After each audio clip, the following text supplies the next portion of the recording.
Streamer Life Simulator, a game that can be found on Steam, and there are actually a few other games that are simulators of being a streamer, but there's this one. Developed and published by Cheesecake Dev. Released in 2020 on PC, and the developers have released other games as well as being a publisher, but I'll talk about that later in the review. So in Streamer Life Simulator, you create a character and you start out the game hearing a dog bark as the motherfucker woke you up, and then a gunshot. No, the dog didn't get shot. Calm down. This is where you talk to some dude, and then you put some PC parts, I assume stolen, in the trunk of your vehicle, and then you drive to your house. Basically, you start out from scratch, and this really isn't completely about being a streamer. You make money that way, but you'll build a pile of shit PC with a shit monitor, shit parts, shit internet, and hell, even the house you live in, big pile of shit. Basically a fucking shoebox. Is the setting of this game in fucking Minnesota? Are you a big fat fucker? Well, actually, you can create yourself. So I could have created a big fat fucker with red fucking hair named Jeffrey.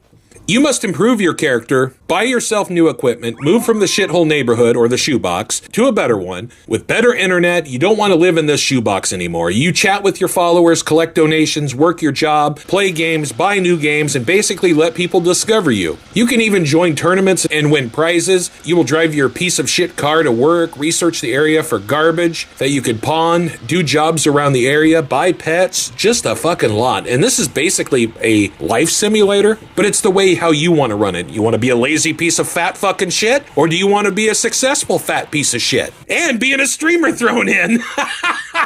You will interact with your PC by buying parts, furniture, a toilet, a bathtub, which you must use the bathroom, take a shower. Hell, you even need to sleep. Sometimes you will have some asshole try to hack your computer, and you will do a quick time event like puzzle so they don't take any of your fucking money from your bank account. I fucked up once and lost right away. It pissed me the fuck off. I will say this, there is a lot of gameplay here, something you're going to spend many hours on, saving money to buy better equipment, and so on. But at the same time, this game is a janky motherfucker, ranging from the driving and everything. Also, the streaming parts of the game, a bit of a pain in the ass, having to do different windows and so on, but obviously you're going to buy other monitors later on and shit like that, so that's pretty cool.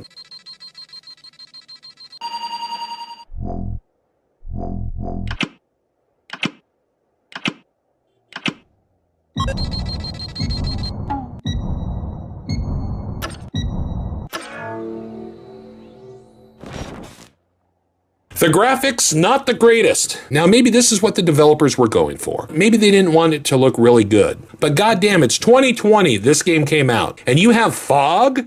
Seriously, fog? What is this, a fucking Nintendo 64 wannabe game? I kind of thought at first that maybe this was going for a retro style look, but goddamn, it could be a lot better than this. And when it comes to the music, mainly it's during the title screen, but for some reason though, it reminds me of the title screen music from Kawasaki Caribbean Challenge on the Super Nintendo. Remember I reviewed that game a long ass time ago? Kind of has the same beat to it. Most of the time though, it's ambient noises and of course the sound effects, which are okay at best, ranging from the computer noises, walking around, driving, and so on. There is no voiceover work in this game, which is a bit of a damn shame. It would have been kind of funny as fuck if the pedestrians yell at you, especially after you hit them with the car or whatever. The controls could be better in some cases. Now, when you're walking, it's not too bad. WSAD keys to walk, mouse to look around, E to interact, space to jump, shift to run. Pretty basic. There's other keys you interact with, though, like to check your inventory, to check your phone. So it's a decent layout, but I think when it comes to driving, it's a bit off. Could be a lot worse, and sometimes your car will just go spinning and flip over.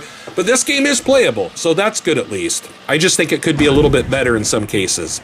Also, with the way some of the people fucking drive in this game, this has to be fucking Minnesota. Actually, it could be fucking Seattle, Washington, which is a fucking shithole for the most part. There's some cool places in Seattle, though.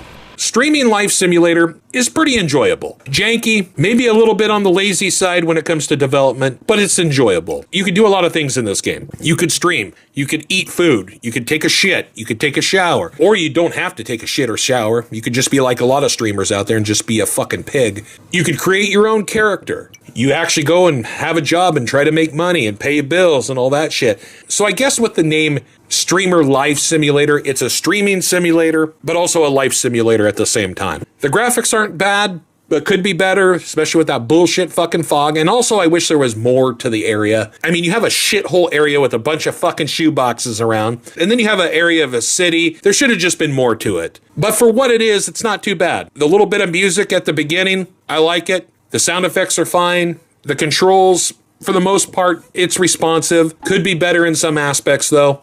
I actually think this game is kind of fun, even if it's a janky motherfucker. If you want to pick up Streamer Life Simulator for yourself, it can be found on Steam for $19.99. Personally, I think maybe $15 or even $12 would be a lot better, especially for a game that's 5 years old now. Although a lot of people did enjoy it. When it comes to like recent reviews, all reviews, a lot of people think it's great. Also, the aspect that you can actually play the games while you're streaming is pretty fucking cool, especially the one that's like Counter-Strike on there. It's like a fucking browser version of Counter-Strike. Then there's also some issues with like the mouse and shit like that. And like I said, there's some flaws in this game, but it's not a fucking piece of shit. Now, when it comes to sequels, there's actually a sequel. Came out in early 2025, Streamer Life Simulator 2. But Cheesecake Dev has also done some other games like Border Officer, Ludus, Internet Cafe Simulator, Internet Cafe Simulator 2, Hookah Cafe Simulator, Dating Simulator, Computer Repair Shop, and I'm sure these games are probably as janky as this one. At a later time, I'll probably check out some more games from this developer, and of course, I'll probably do some streams or some episode Let's Plays of Streamer Life Simulator later on down the line. Well, that is it for this review of Streamer Life Simulator for PC. Thank you for watching. You motherfuckers